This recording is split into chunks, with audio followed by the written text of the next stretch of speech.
Let's talk about thermodynamics. Now, I know that word sounds a little intense, but it's not some abstract science for a lab. It's actually the fundamental rulebook for energy, and it governs pretty much everything around us, every single day.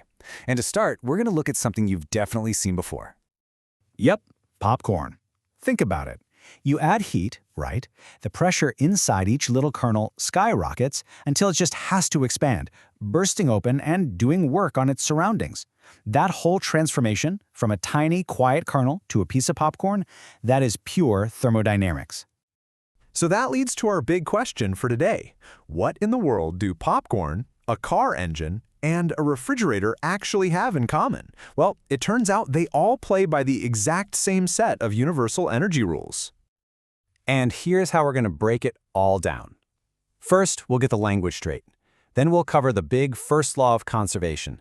We'll see how we put that energy to work, why there's a hard limit on efficiency, and we'll finish up with a truly profound consequence, the arrow of time itself.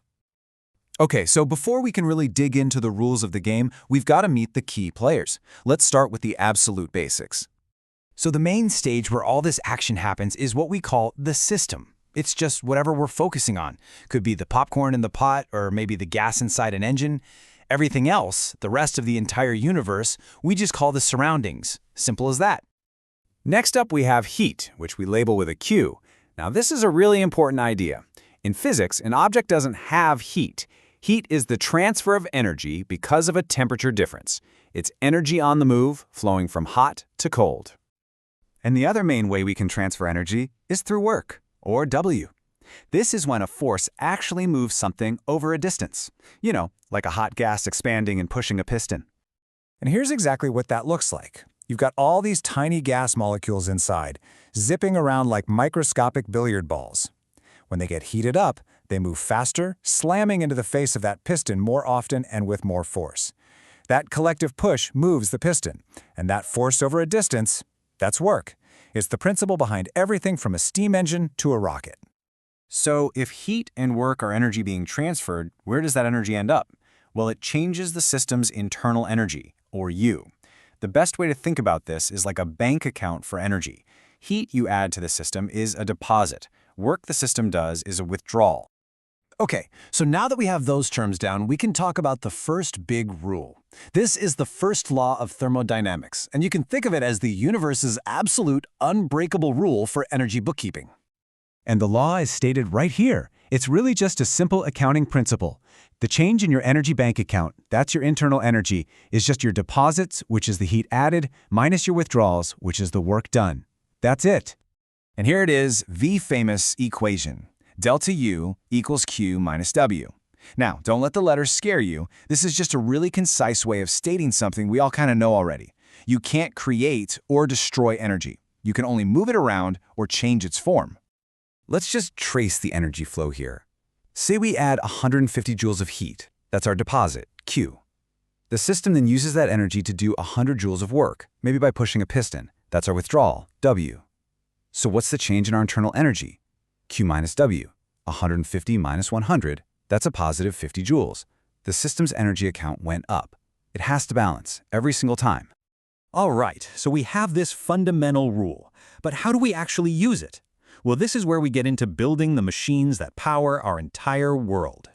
See, to build useful things, engineers have to control certain parts of the process. And these are the four main game modes they use. Sometimes you want to keep the pressure constant, that's isobaric. Sometimes you keep the temperature constant, that's isothermal. But the one I want to focus on is the last one, adiabatic. This is what happens when a process happens so incredibly fast that no heat has time to get in or out.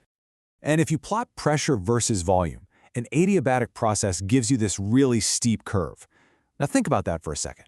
If the gas expands really fast and does work, but no heat is being added from the outside, where does the energy for that work come from? It has to come from the gas itself. It's pulling from its own internal energy account, and because of that, its temperature drops. And for a perfect real-world example of this, look no further than popping a bottle of champagne. That expansion is so fast there's no time for any heat to get in from the surrounding air. The gas does a ton of work pushing the cork out, its internal energy plummets, and the temperature drops so fast that you see that little puff of mist. That's just water vapor in the air instantly condensing because it got so cold. That's a textbook adiabatic process.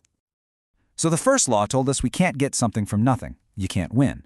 But the second law, well, the second law is almost harsher. It tells us we can't even break even. This is the absolute limit on efficiency. Now, the second law is usually stated in two different ways, but they're really just two sides of the same coin. The Kelvin-Planck statement on the left is about engines. It basically says you can't build an engine that's 100% efficient. You're always going to have waste heat. The Clausius statement on the right is about refrigerators. It says heat doesn't flow from cold to hot all by itself. You have to force it to, which is why you have to plug your fridge in. This diagram right here shows the harsh reality of any engine. You take in heat from a hot source, like burning gas. You convert some of that into useful work, to turn the wheels. But you are physically required, by the laws of the universe, to dump some leftover energy as waste heat into a colder place, like the air around your car. There is no way around this. You can't be 100% efficient. It's impossible. And that brings us to our final section, and honestly, this is where things get really profound. Because the second law doesn't just put limits on our machines, it actually dictates the direction of time itself. To get this, we need one last concept: entropy. At its core, entropy is a measure of disorder or randomness. And another way to state the second law is this: for any isolated system, the total amount of entropy, the total amount of disorder, can only ever increase. It never ever goes down. And this is maybe the best possible way to visualize it. On the left, a single, neat drop of ink in a glass of water. That's a highly ordered, low entropy state. But what happens over time? It always spreads out, mixing randomly until it's completely dispersed. That's a state of high disorder, high entropy. Now, have you ever seen the reverse? A glass of murky water spontaneously collecting all the ink back into a perfect little drop? No, of course not. The process only moves in one direction. And that right there is the arrow of time. The reason we remember the past and not the future is because the past had lower entropy.